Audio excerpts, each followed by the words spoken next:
নমস্কার বন্ধুরা, সবাইকে স্বাগত জানাই ইউসি রিজনিং ইউটিউব চ্যানেলে।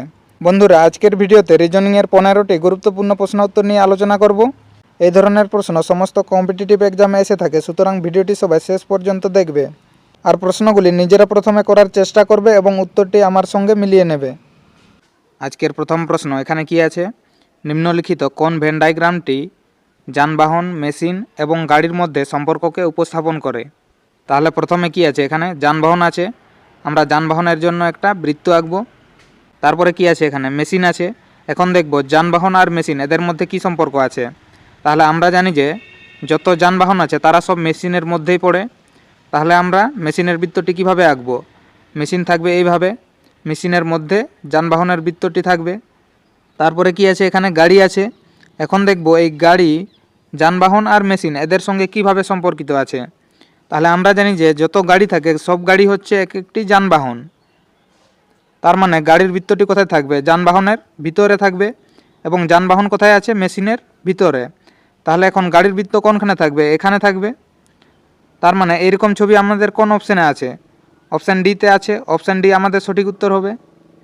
পরের প্রশ্ন এখানে কি আছে, নিচের সমীকরণটি সঠিক করতে কোন দুটি চিহ্ন পরস্পর বিনিময় করতে হবে? তার মানে এখানে যে সমীকরণটি দেওয়া আছে এর মান আমাদের 17 আনতে হলে কোন দুটি চিহ্নকে পরিবর্তন করতে হবে সেটি বের করতে হবে। তাহলে এই ধরনের সমীকরণের ক্ষেত্রে আমাদের কি করতে হয়, প্রথমে ভাগের কাজ দেখতে হয়, তারপরে গুণের কাজ, তারপরে যোগ, তারপরে বিয়োগ দেখতে হয়। তাহলে এখানে ভাগ কোথায় আছে, ভাগ আছে এখানে আর গুণ আছে এখানে। তাহলে প্রথমে এখানে ভাগ করতে হবে, তারপরে গুণ করতে হবে।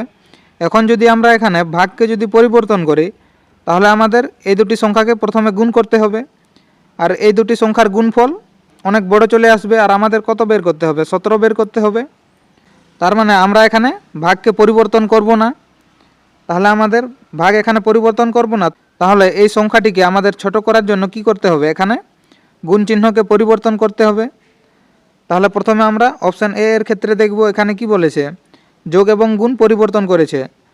তার মানে গুণের জায়গায় এখানে যোগ দিব এবং যোগের জায়গায় গুণ চিহ্ন দিব। তাহলে এখান থেকে কি পাবো, 14 প্লাস এখানে 16 আর 8 ভাগ করলে কত পাবো, 8 দুগুণে 16, এখানে 2 হবে।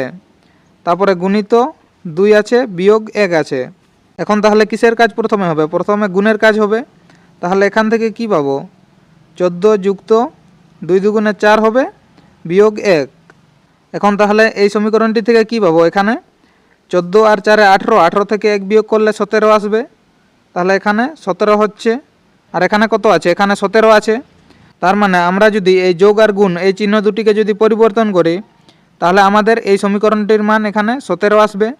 তাহলে আমাদের সঠিক উত্তর কি হবে, অপশান এ হবে।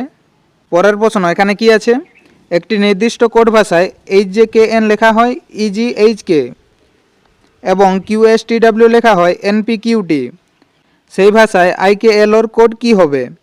তাহলে প্রথমে দেখব HJKN থেকে EGHK কিভাবে এসেছে।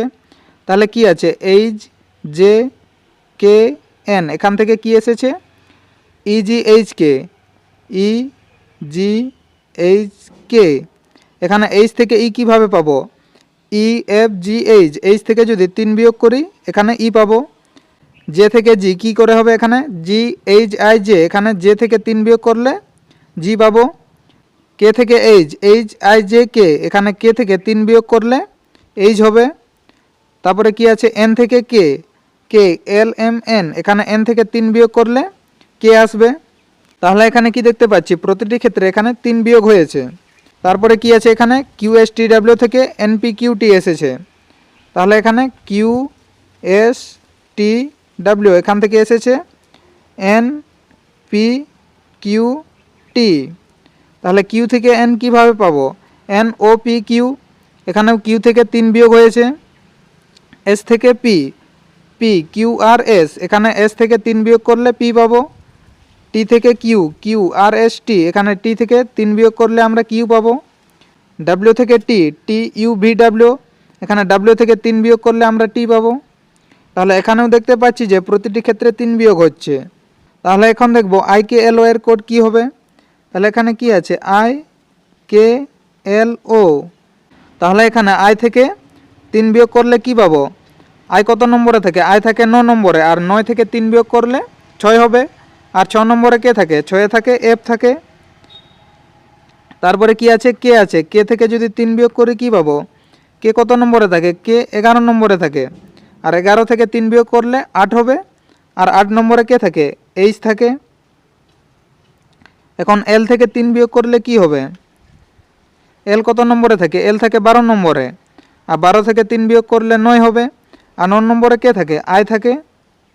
তারপরে কি আছে, ও থেকে 3 বিয়োগ করলে কি পাবো, ও থাকে 15 নম্বরে, আর 15 থেকে 3 বিয়োগ করলে 12 পাবো, আর 12 নম্বরে কে থাকে, এল থাকে। তাহলে এখানে প্রতিটি ক্ষেত্রে 3 বিয়োগ করার পর আমরা কি পাচ্ছি, FHIL। তাহলে আমাদের সঠিক উত্তর কি হবে, অপশান এ হবে FHIL। পরের প্রশ্ন, এখানে কি বলেছে, এ বি এর ভাই, তার মানে এ হচ্ছে ভাই, এখানে একে প্লাস চিহ্ন দিব, এ আর বি একই জেনারেশনের, একই লাইনে লিখব। তারপরে কি আছে, বি সি এর বাবা, বি হচ্ছে বাবা, পুরুষ বোঝাচ্ছে প্লাস চিহ্ন দিব, আর বি কার বাবা, সি এর বাবা, সি হচ্ছে বি এর থেকে ছোট, তাই সি কে নিচের দিকে লিখব। তারপরে কি বলেছে, ডি এ এর স্ত্রী, তাহলে এখানে ডি আর এ এর মাঝে একটি প্লাস চিহ্ন দিব, আর ডি হচ্ছে স্ত্রী, তাই একে মাইনাস চিহ্ন দিব। তাহলে এখানে প্রশ্ন কি বলেছে, ডি সি এর সাথে কিভাবে সম্পর্কিত, ডি আছে এখানে আর সি আছে এখানে, বি হচ্ছে সি এর বাবা এবং এ হচ্ছে বি এর ভাই, তাহলে এ সি এর কে হবে, বাবার ভাইকে কি বলা হয়, কাকা বলা হয়, আর কাকার স্ত্রীকে কি বলা হবে, কাকার স্ত্রীকে কাকিমা বলা হবে। তাহলে আমাদের সঠিক উত্তর কি হবে, অপশান এ কাকিমা। পরের প্রশ্ন, এখানে কি আছে, নিম্নলিখিত সিরিজে প্রশ্নবোধক চিহ্নের স্থানে কোন সংখ্যা আসবে, এখানে প্রশ্ন চিহ্ন কোথায় আছে, শেষে আছে। তাহলে প্রথমে দেখব 549 থেকে 482, এখানে কিভাবে হয়েছে, আমরা 549 থেকে যদি 67 বিয়োগ করি তাহলে আমরা 482 পাবো। তারপরে কি হয়েছে, 482 থেকে 439, এখন 482 থেকে যদি 43 বিয়োগ করি তাহলে আমরা 439 পাবো। তারপরে কি হয়েছে, 439 থেকে 372, এখন 439 থেকে কত বিয়োগ করলে আমরা 372 পাবো, এখানে 439 থেকে 67 বিয়োগ করলে আমরা 372 পাবো। তারপরে কি হয়েছে, 372 থেকে 329, এখানে 372 থেকে যদি 43 বিয়োগ করি তাহলে আমরা 329 পাবো। তারপরে কি হয়েছে, 329 থেকে 262 হয়েছে, এখন 329 থেকে যদি আমরা 67 বিয়োগ করি তাহলে আমরা 262 পাবো। তারপরে কি হয়েছে, 262 থেকে 219, এখন 262 থেকে যদি আমরা 43 বিয়োগ করি তাহলে আমরা কত পাবো, 219 পাবো। তাহলে এখানে কি দেখতে পাচ্ছি, এখানে একটি ঘর পর পর একই সংখ্যা বিয়োগ হয়েছে, তার মানে প্রশ্ন চিহ্নের জায়গায় কি হবে সেটি পাওয়ার জন্য আমাদের কি করতে হবে, এই 67কে আমাদের এখানে আনতে হবে, এখানে তাহলে কি হবে, -67 হবে।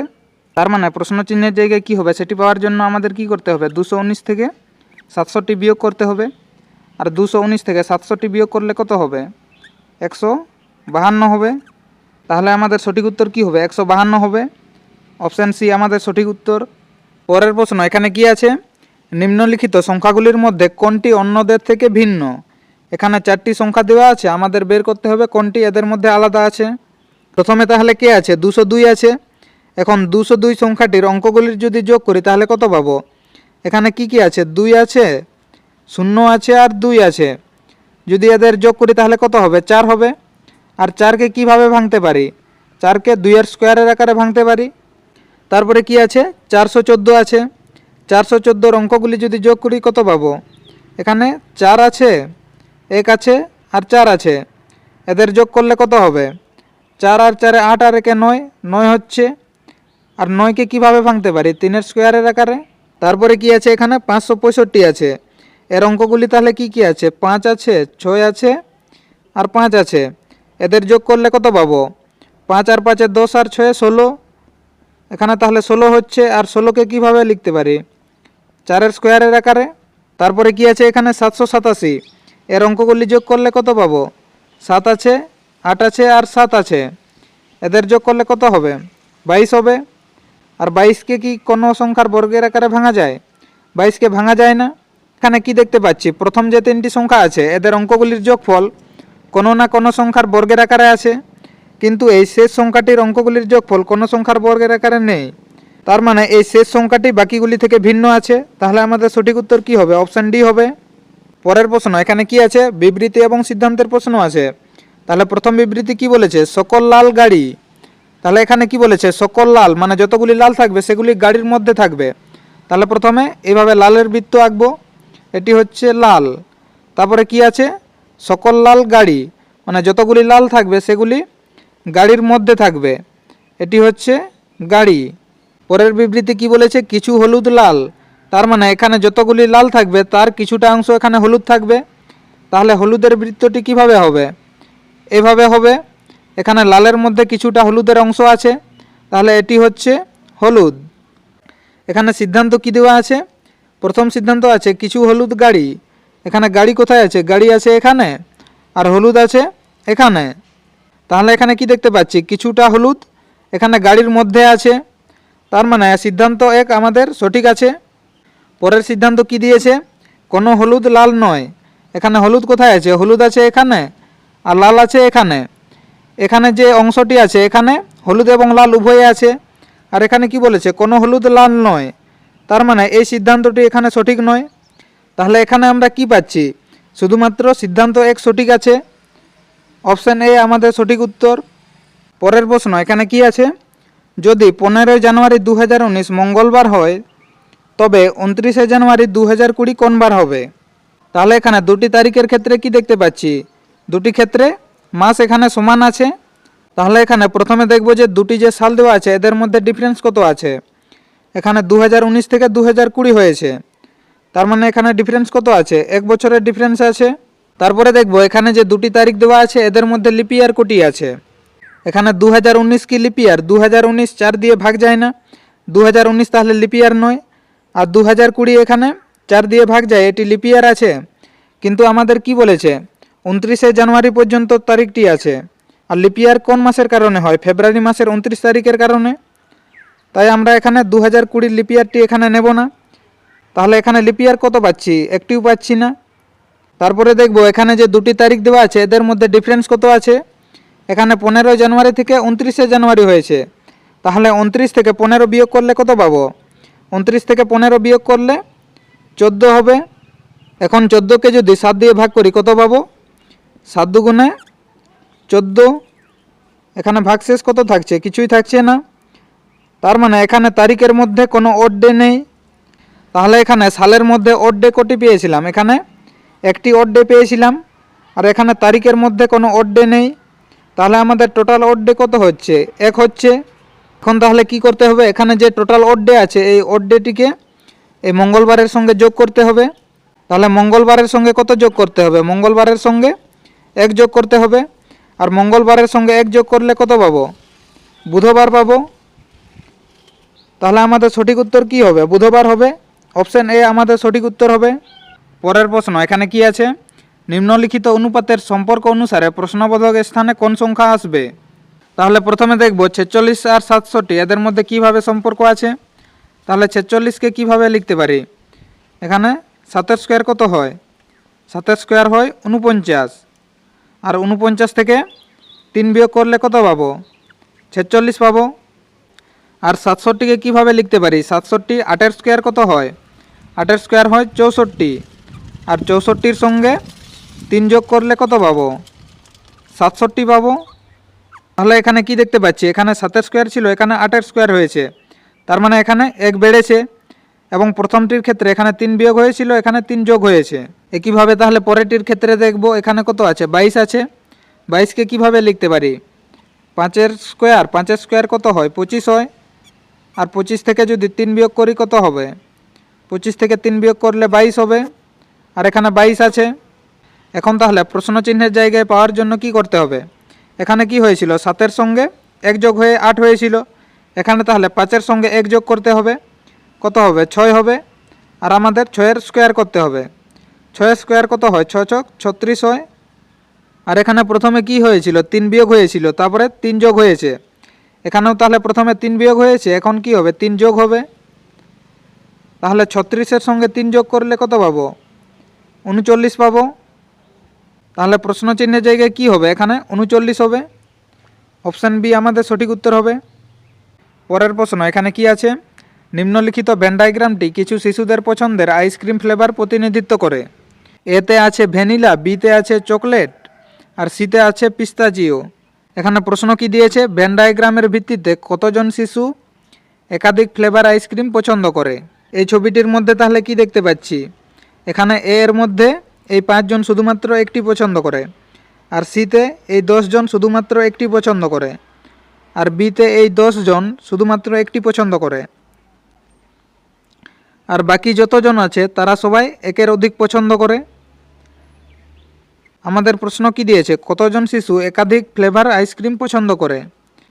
তার মানে এখানে যে সংখ্যাগুলি আছে তারা সব একের অধিক পছন্দ করে। তার মানে এই সংখ্যাগুলিকে যদি যোগ করি তাহলে আমরা কতজন শিশু একাধিক ফ্লেভার আইসক্রিম পছন্দ করে তা পাবো। তাহলে এখানে কি কি সংখ্যা আছে, এখানে আছে 12, আর এখানে আছে 5, এখানে আছে 15, আর এখানে আছে 10। তাহলে এদের যোগ করলে কত হবে, এখানে 15 আর 10 25, 25 আর 5 30, 30 আর 12 42। তাহলে এখানে কি পাচ্ছি, 42 জন শিশু একাধিক ফ্লেভার আইসক্রিম পছন্দ করে। তাহলে আমাদের সঠিক উত্তর কি হবে, অপশান ডি হবে। পরের প্রশ্ন, এখানে কি আছে, নিচের চিত্রটিতে মোট কটি ত্রিভুজ আছে। প্রথমে তাহলে এই চতুর্ভুজটির মধ্যে কটি ত্রিভুজ আছে সেটি দেখব। চতুর্ভুজের সব কোণ থেকে যখন এইভাবে ত্রিভুজ গঠন করে সেক্ষেত্রে ত্রিভুজ গণনার নিয়ম কি, দেখতে হবে যে ভিতরে কটি ছোট ত্রিভুজ এখানে গঠন হয়েছে। তাহলে এখানে কটি পাচ্ছি, 4টি পাচ্ছি। ত্রিভুজ গণনার নিয়ম হচ্ছে যেটি বড় সংখ্যা থাকবে তার সঙ্গে আমাদের 2 গুণ করতে হবে। তাহলে এখানে 4-এর সঙ্গে 2 গুণ করলে কত পাবো, 8 পাবো। তার মানে এই চতুর্ভুজটির মধ্যে কটি ত্রিভুজ আছে, এখানে 8টি ত্রিভুজ আছে। এই সাইডেও একইভাবে একটি চতুর্ভুজ আছে, তার মানে এর মধ্যেও কটি ত্রিভুজ থাকবে, এখানেও 8টি ত্রিভুজ থাকবে। আর কোন জায়গায় ত্রিভুজ দেখতে পাচ্ছি, এই দুটি চতুর্ভুজ মিলে এখানে এইভাবে একটি বড় ত্রিভুজ আছে, আর এই সাইডে এইভাবে একটি বড় ত্রিভুজ আছে। তার মানে এখানে কটি পেলাম, এখানে 2টি পেলাম। আর কোন জায়গায় ত্রিভুজ আছে, আর এখানে একটি আছে। তাহলে আমরা টোটাল কটি ত্রিভুজ পেলাম, এখানে 8 আর এখানে 8, 8 দুগুণে 16, 17, 18, 19। তাহলে আমরা এখানে কটি ত্রিভুজ পেলাম, 19টি ত্রিভুজ পেলাম। তাহলে আমাদের সঠিক উত্তর কি হবে, অপশান সি হবে। পরের প্রশ্ন, এখানে কি আছে, 6টি ছেলে আর, এল, বি, টি, ডাব্লিউ এবং এন উত্তরমুখী এক সারিতে দাঁড়িয়ে আছে, অবশ্যই একই ক্রমে নয়। আর এবং এনের মাঝে 2টি ছেলে আছে, টি আর এর ঠিক বামে দাঁড়িয়ে আছে, এল বি এর দ্বিতীয় বামে দাঁড়িয়েছে, ডাব্লিউ বি এর তৃতীয় ডানে দাঁড়িয়েছে। তাহলে এইভাবে একটি সারি আছে, আর এদের মুখ কোন দিকে আছে, উত্তর দিকে আছে। তাহলে এদের ডান দিকে কোন দিকে হবে, ডান দিকে হবে এদিকে পূর্ব দিকে, আর বাঁ দিকে হবে পশ্চিম দিকে। এখানে তাহলে কতজন আছে, 6 জন আছে, 1 2 3 4 5 6। আর এখানে কি বলেছে, ডাব্লিউ বি এর তৃতীয় ডানে দাঁড়িয়েছে, আর এল বি এর দ্বিতীয় বামে দাঁড়িয়েছে। তার মানে বি এর ডান দিকে 3 জন আছে, আর বি এর বাম দিকে 2 জন আছে। তাহলে এখানে কতজন হচ্ছে, 6 জন হচ্ছে। তার মানে আমরা তাহলে প্রথমে কাকে বসাবো, বি কে বসাবো। তাহলে বি কে যদি এখানে বসাই, এখানে কি বলেছে, এল বি এর দ্বিতীয় বামে দাঁড়িয়েছে। তার মানে বি এর বাম দিকে দ্বিতীয় কোথায় হবে, এখানে হবে। এখানে কে আছে, এখানে এল আছে। তারপরে এখানে কি বলেছে, ডাব্লিউ বি এর তৃতীয় ডানে দাঁড়িয়েছে, মানে বি এর ডান দিকে কোন দিকে, এদিকে আছে। আর এইদিকে 3 নম্বরে কে আছে, ডাব্লিউ আছে। তাহলে 1 2 আর 3, এখানে কে আছে, এখানে ডাব্লিউ আছে। তারপরে কি আছে, আর এবং এন এর মাঝে 2টি ছেলে আছে। তার মানে আর এবং এনকে যদি এই দুটি জায়গার মধ্যে বসাই তাহলে এখানে মাঝখানে 2 জনকে পাবো। তারপরে কি আছে, এখানে টি আর এর ঠিক বামে দাঁড়িয়ে আছে। তার মানে এই জায়গায় আমরা আর কে বসাতে পারবো না, কারণ আর এর বামে এখানে টি থাকবে। তাহলে আর কে কোথায় বসাবো, আর কে এই জায়গায় বসাবো। এখানে কি বলেছে, টি আর এর ঠিক বামে দাঁড়িয়ে আছে, তার মানে আর এর বামে এখানে টি থাকবে। তাহলে এই জায়গায় কে হবে, এখানে এন হবে। আমাদের তাহলে প্রশ্ন কি দিয়েছে, আর এর ঠিক ডানে কে দাঁড়িয়ে আছে। এখন আর কোথায় আছে, আর আছে এই জায়গায়। আর এর ঠিক ডানে কে আছে, এখানে ডাব্লিউ আছে। তাহলে আমাদের সঠিক উত্তর কি হবে, ডাব্লিউ হবে, অপশান ডি আমাদের সঠিক উত্তর। পরের প্রশ্ন, এখানে কি আছে, যদি 4% 3 = 15 হয়, 6% 4 = 21 হয়, এবং 3% 5 = 17 হয়, তাহলে 7% 2 = কত হবে। তাহলে প্রথমে দেখব 4% 3 = 15 কীভাবে এসেছে। এখানে 4 আর 3 যদি যোগ করি কত পাবো, 4 + 3, 4 আর 3 যোগ করলে হবে 7 হবে। আর 7-এর সঙ্গে 2 গুণ করলে কত পাবো, 7 2 গুণে 14 হবে। আর 14 সঙ্গে 1 যোগ করলে 15 পাবো। একইভাবে পরেরটির ক্ষেত্রে দেখব এখানে কত আছে, 6 আর 4 আছে। 6 আর 4 যদি যোগ করি কত পাবো, 6 4 10 হবে। আর 10-এর সঙ্গে যদি 2 গুণ করি কত পাবো, 10 দুগুণে 20। আর 20-র সঙ্গে 1 যোগ করলে 21 হবে। আর এখানে কত আছে, 21 আছে। একইভাবে পরেরটির ক্ষেত্রে দেখব এখানে 17 আসছে কিনা। এখানে কি আছে, 3 আর 5 আছে। তাহলে 3 আর 5 যদি যোগ করি কত পাবো, এখানে 8 পাবো। আর 8-এর সঙ্গে 2 গুণ করলে কত হবে, 8 দুগুণে 16 হবে। আর 16-র সঙ্গে 1 যোগ করলে 17 হবে। আর এখানে কত, 17 আছে। একইভাবে তাহলে আমরা এই 7% 2-এর মান বের করব। এখানে কত আছে, 7 আর 2 আছে। 7 আর 2 যোগ করলে কত হবে, 9 হবে। আর 9-এর সঙ্গে যদি 2 গুণ করি কত হবে, এখন 9 দুগুণে 18 হবে। আর 18-র সঙ্গে 1 যোগ করলে 19 হবে। তাহলে 7% 2-এর মান আমাদের কত হবে, এখানে 19 হবে। আমাদের সঠিক উত্তর হবে অপশান বি। পরের প্রশ্ন, এখানে কি আছে, একটি পাশার 6টি ফেসে 1 2 5 6 8 এবং 9 লেখা আছে। পাশার দুটি অবস্থান চিত্রে দেখানো হয়েছে। 8-এর বিপরীতে কোন সংখ্যা থাকবে। তাহলে এরকম ক্ষেত্রে আমাদের কি করতে হবে, দেখতে হবে যে দুটি পাশার মধ্যে কমন সংখ্যা কি আছে। এখানে দুটি ক্ষেত্রে 1 সংখ্যাটি কমন আছে। তারপরে দেখতে হবে এখানে কমন সংখ্যাটির পর ঘড়ির কাঁটার দিকে কোন কোন সংখ্যা আছে। এখানে 1-এর পরে কে আছে, 1-এর পরে ঘড়ির কাঁটার দিকে 6 আছে, 6-এর পরে 8 আছে। তাহলে এখানে প্রথমে 6 লিখব, তারপরে 8 লিখব। পরের পাশাটির ক্ষেত্রে এখানে 1-এর পর ঘড়ির কাঁটার দিকে কে কে আছে, এখানে প্রথমে 5 আছে, তারপরে 2 আছে। তাহলে এখানে 1-এর পরে কী হবে, প্রথমে 5 হবে, তারপরে 2 হবে। তাহলে এখানে 5-এর বিপরীতে আছে 6 এবং 8-এর বিপরীতে আছে 2। আমাদের তাহলে কি বের করতে বলেছে, 8-এর বিপরীতে কোন সংখ্যা থাকবে। এখানে 8-এর বিপরীতে কি দেখতে পাচ্ছি, এখানে 2 আছে। তাহলে আমাদের সঠিক উত্তর কি হবে, অপশান বি হবে। পরের প্রশ্ন, এখানে কি আছে, একটি মিনিটের কাঁটা 1 ঘন্টায় কত ডিগ্রি কোণ উৎপন্ন করে। বন্ধুরা এই প্রশ্নের উত্তরটি কমেন্ট করে জানাবে। ভিডিওটি শেষ পর্যন্ত দেখার জন্য ধন্যবাদ। ভিডিওটি কেমন লেগেছে অবশ্যই কমেন্ট করে জানাবে। আর ভিডিওটি ভালো লেগে থাকলে লাইক করুন, শেয়ার করুন এবং চ্যানেলে নতুন হয়ে থাকলে চ্যানেলটিকে সাবস্ক্রাইব করে আমাদের সঙ্গে থাকুন।